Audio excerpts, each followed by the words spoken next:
Election Pakistan की तारीख में नहीं हुआ कि प्रिजाइडिंग ऑफिसर से रिजल्ट ली नहीं गई। सारी रात वो खड़े रहे। बैग्स, वोट्स, फॉर्म 45 अपना लेके जो उनका ऑफिशियल था उनसे पूछने की जहमत ना की गई और बैठ के अंदर आरओ ऑफिसेज को सील किया गया।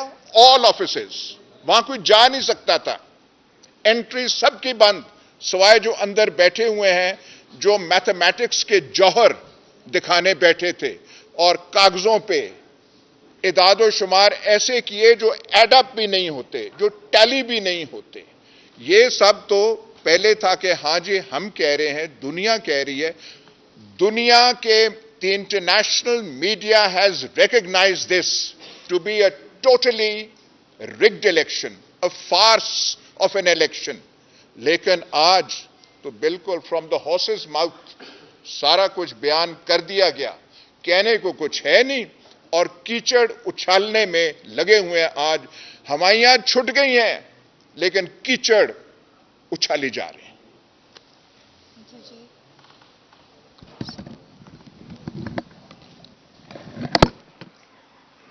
अच्छा देखिए, बात यह है कि जिस तरह से आज जो कमिश्नर साहब का जो बयान आया है उसमें एक चीज़ तो वाज़े तौर पर अयां हो गई है कि पाकिस्तान तहरीक-ए-इंसाफ का जो स्टैंड था अपनी 13 सीट्स को लेकर वो बिल्कुल वो जायज़ था और पाकिस्तान तहरीक-ए-इंसाफ वो बिल्कुल अपना सही हक मांग रही थी।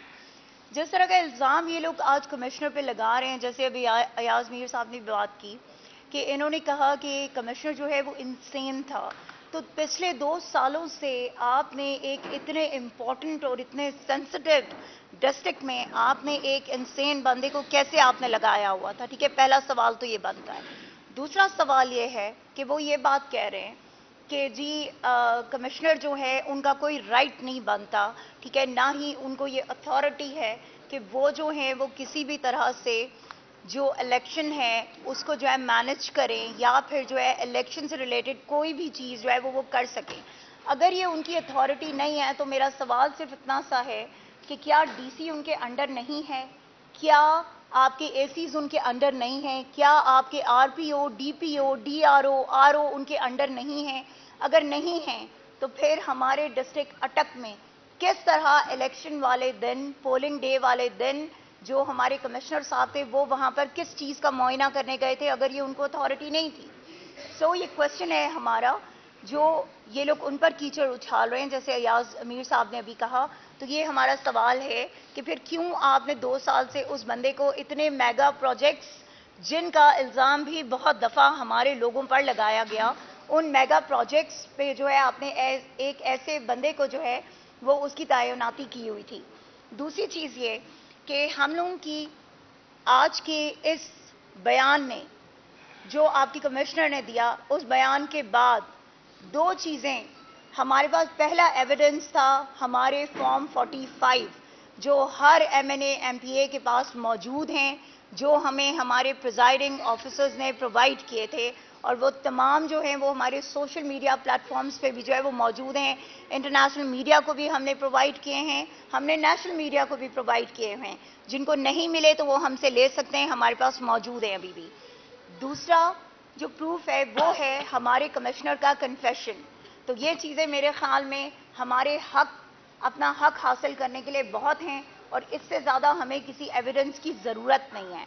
हमारी जो डिमांड है, हमारी डिमांड ये है कि इंशाअल्लाह ताला मंडे को हम सब एमएनएज और एमपीएज के जिनके ये मसला है, जिनके उस पर रिगिंग हुई है, हम सब इलेक्शन कमिश्नर के पास जाएंगे और अगर इलेक्शन कमिश्नर साहब ने हमें हमारा हक वो ना दिया और अगर हमारा नोटिफिकेशन ना किया तो फिर जिस तरह का आज एक प्रोटेस्ट आपने देखा है, इंशाअल्लाह ताला पब्लिक वो पूरा रिएक्शन आपको फिर देगी, क्योंकि अवामी मैंडेट पे इतनी आसानी से हम किसी को डाका नहीं डालने देंगे। So this is from my side. Over to Abuzar भाई। Yes please.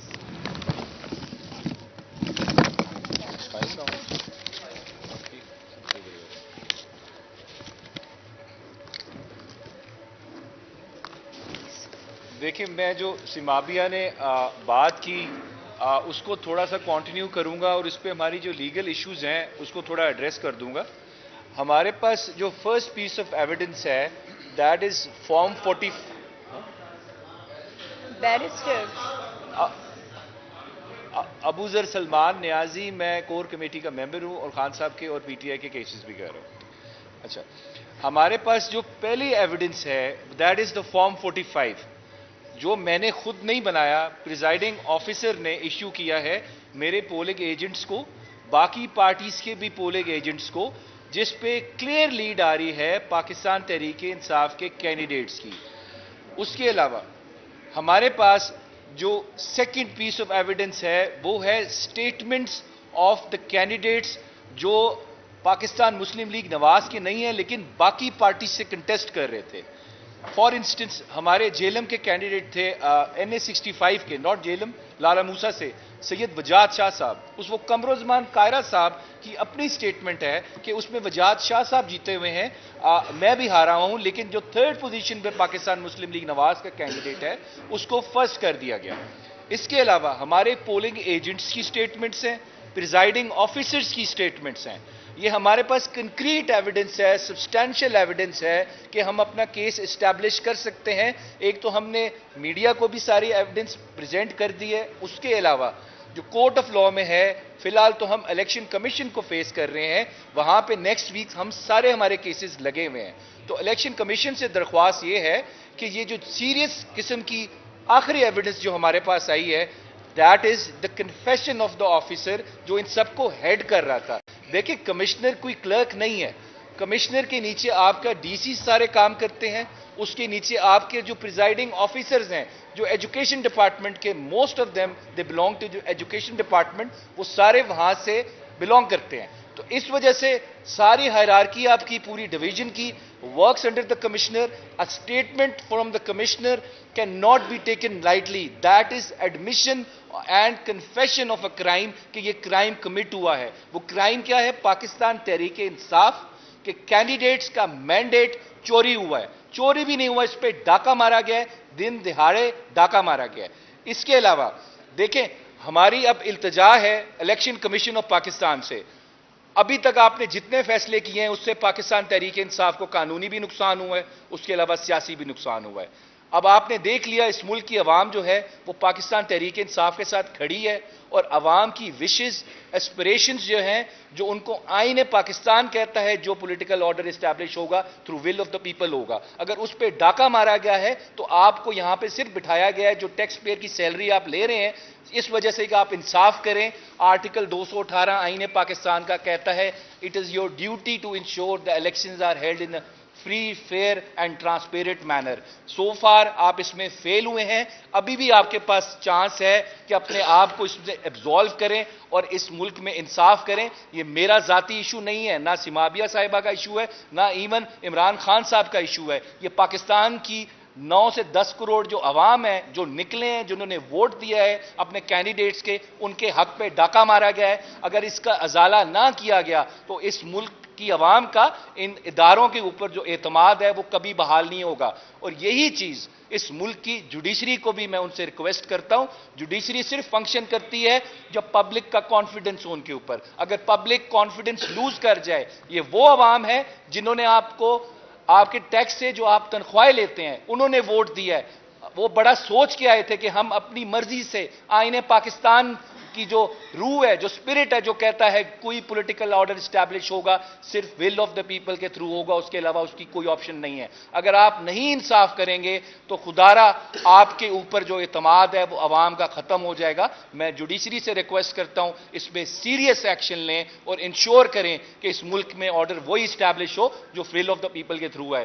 Care taker governments हमें रूल करने के लिए आइन इसकी इजाजत नहीं देता। हमें 1-1.5 साल हो गए, हमारे केयर टेकर प्राइम मिनिस्टर्स हैं। इस तरह नहीं होगा, या बाहर से आप लोग ले आए स्पेशल, उनको यहां पे हमारे ऊपर मुसल्लत कर दें जो 15 सीटें भी नहीं ले सके इस इलेक्शन के अंदर। तो इस वजह से जो अवाम चाहती है, क्योंकि जो पॉपुलर सॉवरेनिटी होती है डेमोक्रेसी में, खल्के खुदा जो है उसके पास ही जाएगी।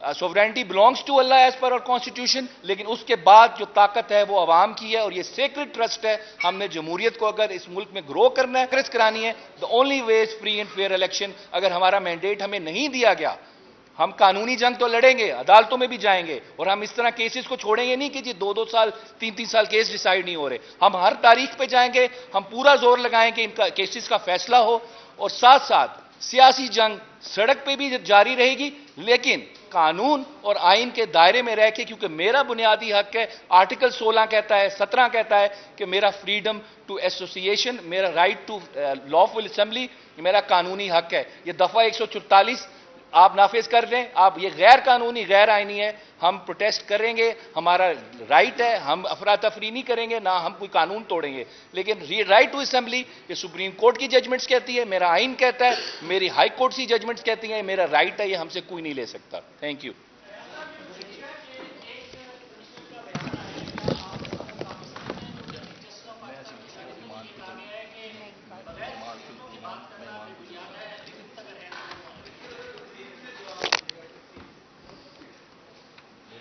क्या इस बारे में सबूत नहीं है?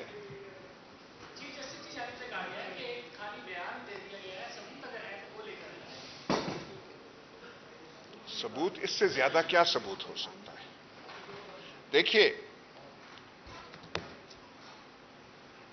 linchpin of the administration is the commissioner. All offices in the division are subordinate to the commissioner. Commissioner एक चीज कह रहा है, वो बात खुदकुशी तक की कर रहा है, माफी मांग रहा है। वो ये कह रहा है कि मैं पुलिस के हवाले अपने आप को करता हूं। वो कहता है मुझे कचहरी चौक में आप टांग दें। इससे ज्यादा he speaking from the heart. वो जो कहते हैं ना, सोल, एंग्विश्ड सोल से वो बोल रहा है। देखिए, one can put any interpretation, but take him at his वो जो फेस वैल्यू है, कहां से वो आया है, कंडक्ट इलेक्शंस किए हैं, एंड इज अक्यूजिंग ऑल्सो, मैं यहां कहना नहीं चाहता, but he also took the name of the chief election commissioner and also the chief justice, कि वो भी इसमें मुलव्वस है। अब मैं चीफ इलेक्शन कमिश्नर साहब के रोल के बारे में कुछ कहूंगा तो वो गुस्ताखी के जिम्रे में आएगा और contempt of the election commission वो बन जाएगा। पर मैं अगर बयान आपको करने लग पड़ूं, the role of the judiciary and the role of the election commission, तो रात मेरे ख्याल बीत जाएगी और कहानी खत्म नहीं होगी। और मैं ये भी बात बता दूं कि आपसे बाखबर लोग इस मुल्क में और कोई नहीं है। ये जो मैं बयान कर रहा हूं, आपका दिल भी इसकी गवाही दे रहा है और आपने सब ये देखा है। इससे ज्यादा और प्रूफ क्या हो सकती है? एक चीज और मैं कहूंगा, भाई 2-3 जर्नलिस्ट को बिठा दें इलेक्शन कमीशन के साथ और कह दें कि ये जो हम बैठे हुए हैं, हमारे फॉर्म्स 45 लेके 2 कैलकुलेटर करके आप ऐड करते हैं, एक वो एक्सरसाइज करते हैं। अभी तक जो हम इलेक्शन कमीशन के सामने जा रहे हैं, फॉर्म 45 हमने थद्दे बनाए हुए हैं सिक्योरिटी के लिए। ओरिजिनल फॉर्म्स को हमने घर में रखा हुआ है। मैं ओरिजिनल फॉर्म्स कल लेकर आया था और 3 आदमियों ने कहा, ये आप क्या बेवकूफी कर रहे हैं, हिफाजत से रखें। इन्होंने कॉपीज बनाई हुई, अच्छे भले पैसे खर्च करके पूरी किताबें छापी हुई हैं। वो कोई देखे तो सही ना, ऐड तो आप कर दें ना। मैं एक आपको एग्जांपल देता हूं जो मेरी कंस्टिट्यूंसी में हुआ है। मेंबर्स जो दूसरे हैं, जो कैंडिडेट्स हैं, उनको ऐसे ऐसे फिगर्स दिए गए हैं जो उन्होंने लिए नहीं हैं, उनके वहमो गुमान में नहीं था। एक पीपल्स पार्टी का कैंडिडेट है, उसे 12,000 वोट मिलते हैं, उसे 74,000 दे दिए जाते हैं। भाई ये कैलकुलेटर का हमें बता दें, ये कौन से कैलकुलेटर्स हैं जिससे 12,074 बन जाता है। हमने शायद आगे भी इलेक्शन लड़े, हमारे फायदे की बात होगी। हम थोड़ा ये मल्टीप्लिकेशन तो सीख जाएं, जो ये इलेक्शन कमीशन और इसका हुआ है, कुछ इस मैथमेटिक्स और रियाजी से हम भी फायदा उठा लें। मैं ये आपको कह दूं, बड़े इलेक्शन देखे हैं, लेकिन ऐसा जो है, क्योंकि मैंने जैसे आपसे गुजारिश की, प्रिजाइडिंग ऑफिसर से रिजल्ट्स लेने का तकल्लुफ ही नहीं किया गया और अपनी मर्जी से कर दिया है। हमें बता तो दिया जाए ना। और एक और चीज, साइन करा के आप फॉर्म्स 45 अगर बनाते हैं, वो तो क्रिमिनल ऑफेंस बनता है। आप फोर्ज कर रहे हैं, सामने तो करें ना, कंपेयर कर दें। इलेक्शन कमीशन के 2 मेंबर्स 3 मेंबर कहें हाँ भाई लाओ अपने फॉर्म 45, बिठा दें वहां पे डिस्ट्रिक्ट या इलेक्शन कमीशन के आदमी, ऐड करो भाई, और आप अपने बताओ। दूध का दूध, ये बाय द वे पीएमएल नून का फेवरेट फ्रेज है, दूध का दूध और पानी का पानी हो जाएगा। तो ये करें तो सही ना।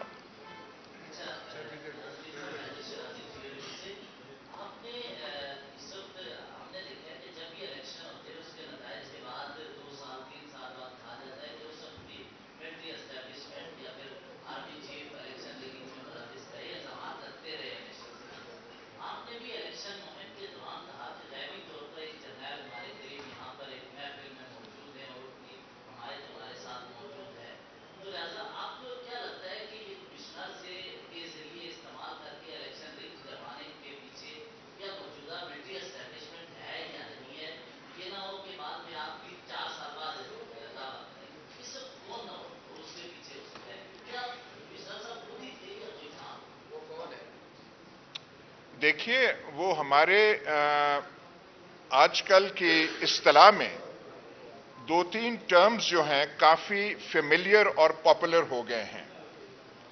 फेमिलियर और पॉपुलर हो गए हैं। एक है कि वो कौन आए थे, नामालूम आए थे। मैं भी इलेक्शन से कुछ दिन पहले मेरे हलके से 7, 8, 9, 10 आदमी उठा लिए गए। किसी थाने में रपट या पर्चा दर्ज ना हुआ। हमें नहीं पता था किस मुकाम पे हैं। उनमें से 3-4 आगे हैं, 2-3 नहीं आए। पूछा गया कौन है, तो अगर आप मुझसे खिलवत में पूछें तो मैं आपको बता दूंगा, खिलवत में ना पूछे तो मैं कहूंगा कुछ नामालूम थे, उनका डाकखाने का एड्रेस मैं ढूंढने की कोशिश कर रहा हूं। तो मेरा ख्याल है ये आपको पोस्टल एड्रेस जो है मैं कोशिश कर रहा हूं कि, और जो रिलीज हुए उन्होंने लिख के दे दिया कि हमें किसी ने नहीं लिया, हम कहीं काम के सिलसिले में वहां गए थे, तो घर से कोई 5-6 दिन हम लापता हो गए। हम नहीं होगी, पर मैं वो पोस्टल एड्रेस ढूंढने की कोशिश कर रहा हूं और आपको मुतले कर दूंगा।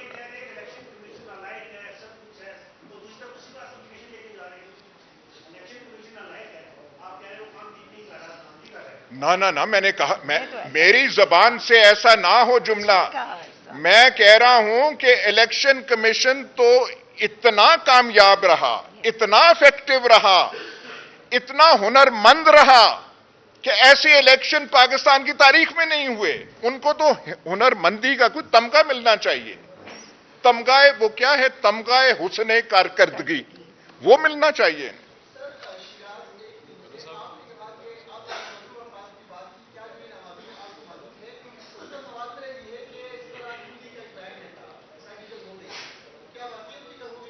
क्या क्या हो गया? साड़ी गल हो गई है, उन्होंने कहा था पीर मदन ने। वो सारों को बता रहे थे साड़ी गल हो गई है। बात उनकी गल हो गई थी। सिर्फ एक चीज निकल आई, जो अवामे पाकिस्तान है, पाकिस्तान के लोग जो हैं, इन्होंने वो गल को खराब कर दिया। नहीं तो गल तो हो गई थी। ये तो जो वोट शहरियार साहब को पड़े हैं और जो बाकियों को पड़े, इसने सत्यानाश कर दिया सारे का। वो जो गल हो गई थी और गल बर्बाद कर दी थी उन्होंने। ये बात मैं आपको थोड़ा सा और क्लैरिफाई कर दूं। 2 मिनट मुझे 2 मिनट मुझे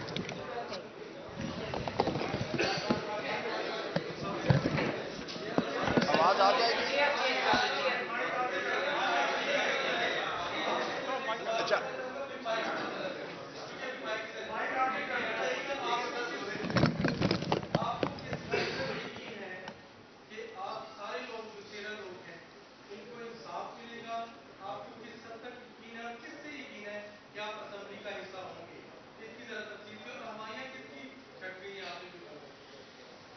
मुझे तो मीर तकी मीर का शेर याद आ रहा है। मीर क्या सादा है, बीमार हुए जिसके सबब उसी अतार के, अब मैं वो लफ्ज तो नहीं इस्तेमाल कर, उसी अतार के लड़के से दवा लेते हैं, तो सादा तो हम हैं।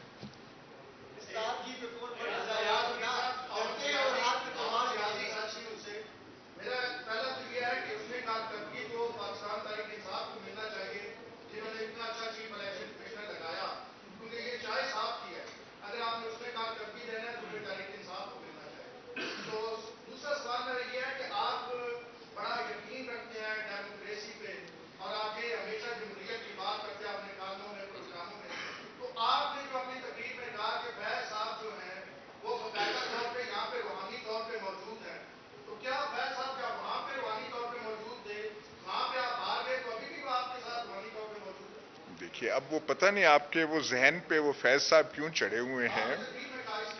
मैंने वो उनकी एक, अब मैं उनके क्या वो खानदान का हस्बे वो जो है वो सारा वो बताऊं, इश्यू वो नहीं है। Let us concentrate on the issue, क्योंकि वो बड़ा आप जो कर रहे हैं बहुत इंटरेस्टिंग है और उस पर मैं पूरी एक डिस्क्विजिशन दे सकता हूं। पर मसला यहां पे इस इलेक्शन का है कि इसमें यहां क्या हुआ, ना कि ये कि मैंने एक अपनी इलेक्शन मीटिंग में फलाने गांव में कहा कि मौजूद हैं। वो मेरा ख्याल है इलेक्शन वाला जो ये चीज है। देखिए, इसने, मैं और कोई लंबी तकरीर नहीं करना चाहता, इस इलेक्शन ने पाकिस्तान को डैमेज किया है। पीटीआई को आप रहने दें एक तरफ, ऐसे करके हम अपने मामलात चलाएंगे कैसे? इनसे क्या हुकूमत बन पाएगी? ये कुछ कर पाएंगे? और ऐसे इलेक्शन से कोई क्रेडिबिलिटी, कोई लेजिटिमेसी का सवाल पैदा होता है? मतलब ये मजाक कर रहे हैं कौम के साथ। तो ये पीटीआई को आप एक तरफ रखें, ये जुल्म ये मुल्क के साथ हुआ है। हमने मामलात, इकोनॉमिक सिचुएशन हमारी क्या है, इतनी प्रिकेरियस है, उससे आप यहां पे आप होप कर सकते हैं कि एक बैंकरप्ट लीग जिसको आपने सहारे दे के आगे किया है, लेकिन वो आगे कामयाब नहीं हो सकी, गल हो गई सी लेकिन काम बीच में खराब हो गया, तो क्या हम मामलात कैसे चलाएंगे इस मुल्क के?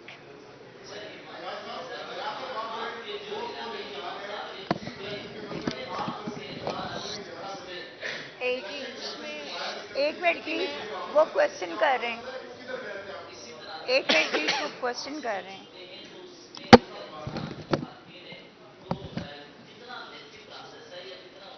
देखिए, सबसे पहले तो मैं दो चीज़ों की आपको वजाहत कर दूँ जी। सबसे पहली चीज़ जो है कि आज अगर आप मरियम औरंगज़ेब साहिबा की प्रेस कॉन्फ्रेंस देखें तो जो उनका गम और गुस्सा था, जिस तरह वो चीख रही थी, जिस तरह वो चिल्ला रही थी, सबसे पहले तो हमारी जो पाकिस्तान की अवाम है वो मुबारकबाद की मुस्तहिक है कि उन्होंने इनके तमाम जुल्म और जबर को, इनकी तमाम साजिशों को अल्लाह के फजलो करम से अपनी वोट की ताकत से नाकाम बनाया।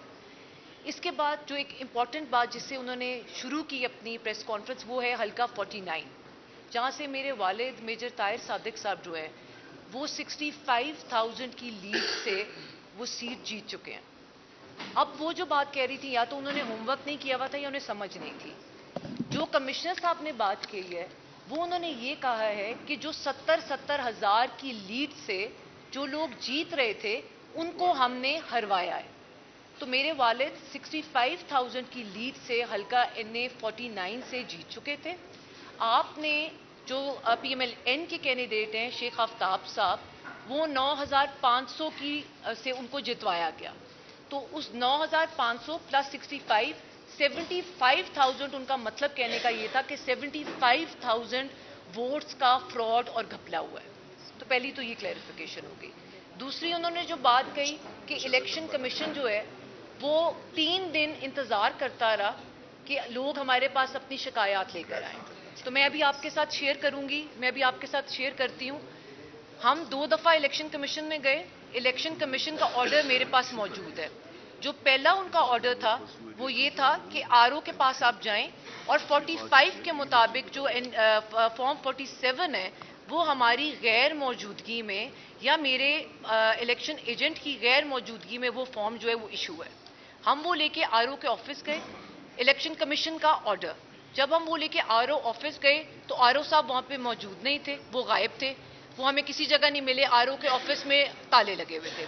हम दोबारा वापस गए नेक्स्ट डे इलेक्शन कमीशन दोबारा, वहां से उन्होंने हमें दोबारा ये ऑर्डर दिया कि अब आप डीआरओ के पास जाएं, और डीआरओ साहब को पाबंद किया कि आप फॉर्म 45 के मुताबिक इनको बिठा के फॉर्म 47 शाया करें। जब हम दोबारा डीआरओ साहब के पास गए तो वो भी गायब थे, दफ्तर में ताले लगे हुए थे। अब हम तीसरी दफा दोबारा इलेक्शन कमीशन आज गए हैं। साथ साथ इलेक्शन कमीशन से के ऊपर भी एक सवालिया निशान है कि अगर आपके आरओस और आपके डीआरओस आपकी बात, आपके ऑर्डर को मानने के लिए तैयार नहीं है, तो ये क्या इलेक्शन है। उसके बाद तीसरी जो इंपॉर्टेंट बात है जो आज इन्होंने अपनी प्रेस कॉन्फ्रेंस में की, this is the most important thing. आपने कहा कि कमिश्नर साहब से कौन मिल रहा था, कौन फोन पे बातें कर रहा था, क्या वो खा रहे थे, क्या वो पी रहे थे, कब वो सोते थे, कब वो उठते थे, ये इंपॉर्टेंट नहीं है।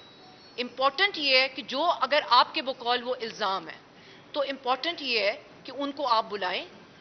इसमें बहुत सादा सा फॉर्मूला है, इसमें कुछ आपको करने की जरूरत नहीं है। अगर आप समझते हैं कि उनका इल्ज़ाम है, तमाम कैंडिडेट्स जितने भी पिंडी डिवीजन के हैं आप उनको किसी भी जगह बुला लें, मीडिया के तमाम नुमाइंदगान को बुला लें, हम अपने फॉर्म 45 ले जाएंगे। आप डीआरओस को पाबंद करें, आरओस को पाबंद करें पिंडी डिवीजन के, वो तमाम लोग वहां पे आ जाएंगे और दूध का दूध और पानी का पानी जो है वो बिल्कुल वाजे हो जाएगा कि कौन कहां पे स्टैंड करता है। इसमें हमें इसको उलझाने की जरूरत नहीं है, इस इशू को कि कौन उनसे मिल रहा था, क्या वो खा रहे थे, क्या वो पी रहे थे। इसका सादा सा और सिंपल सा सोल्यूशन है कि आप आइन और कानून के मुताबिक अगर सारी चीजें चाहते हैं और अगर आप क्लेम करते हैं कि आप जीते हुए हैं, हमारे पास हमारे तमाम फॉर्म 45 मौजूद हैं।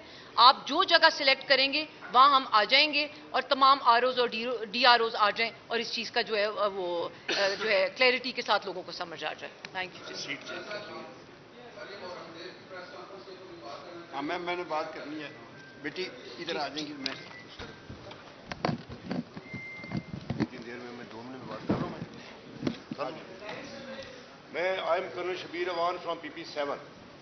माई result was declared and I had won the election 6,570 vote से। उसके बाद I were persuaded to join Noon league. I said I can not betray Imran Khan and my voter 73,000। So they told me that your seat will go. मैं कहा let it go. Recounting was ordered और मेरे 13,000 vote जो हैं, 13,000 vote उनको double stamp लगा के, अंगूठा लगा के, मेरा जो अपोनेंट था उसको 3,600 वोट से जिता दिया गया। और ये मेरे पास फॉर्म 47 भी है, फॉर्म 45 भी है। All the evidence I have that I had won the election. आप बोले आवाज जाएगी। फोन किसका आया था? किसका फोन था? ये आपको भी पता है, मुझे भी पता है। इस तरह नहीं होता है। अच्छा, फोन वो नहीं आता है, ये वो बातें होती हैं यार। आई वॉज परसुएडेड, ठीक है। ये फोन वोन वाली बात जो होती है ना, ये इसमें मैं नहीं बताता क्या किस तरह जो भी किया गया। बट अच्छा, इस पर टाइम अभी जाए ना मेरी, मैं इसका 1 मिनट, 1 मिनट के लिए, 1 मिनट के लिए, जस्ट ए मिनट। शिराजी इसका यही बात है कि आई वाज परसुएडेड। टिका भाई प्लीज, अच्छा, काइंडली बस वही 1 मिनट बात है। अच्छा, बिस्मिल्लाहिर्रहमानिर्रहीम। I am major retired Latasab Satti, NA 51, Murree, Kotli Sattian, Kahuta and Kallar, 4 तहसीलों पर मुश्तमिल है हल्का। मेरे भाइयों, ये अल्लाह ताला की करम नवाजी है, जैसे बुजुर्गों ने बताया कि उस चट्ठा साहब का, लियाकत चट्ठा जो हैं कमिश्नर, उनका ज़मीर जाग उठा और उन्होंने वो सारा सिलसिला जो है वो सामने कर दिया, जो कि हमसे छुपा के उसके ऊपर बहुत बड़ी वारदात हो रही थी। और इसमें मैं ये समझता हूँ कि ये इमरान खान की नेक नीति है, उसका मुखलसपन है, उसका इस मुल्क और कौम के साथ लगाव है, जिसकी बिना पे उसने गोलियां खाई, उसको जेल में डाला, सारा सिलसिला किया। लेकिन वो बंदा जो है वो उसने हार नहीं मानी, हकीकी आज़ादी से वो पीछे नहीं हटा। और आज अल्लाह ताला के फजलो करम से एक कमिश्नर लेवल का बंदा उठ के वो गवाही दे रहा है कि जो कुछ हुआ है वो सारे का सारा गलत हुआ है। ये आप सब लोग आप सब ने लोगों ने वोट डाली होगी। मैं इमरान खान की तरफ से आप सब लोगों का शुक्रिया अदा करता हूं कि जिस जोश से, जिस जज्बे से, जिस तरीके से आप लोगों ने इस दफा वोट डाल के इनका तिया पहुंचा कर दिया, इससे पहले इसकी कोई मिसाल नहीं मिलती।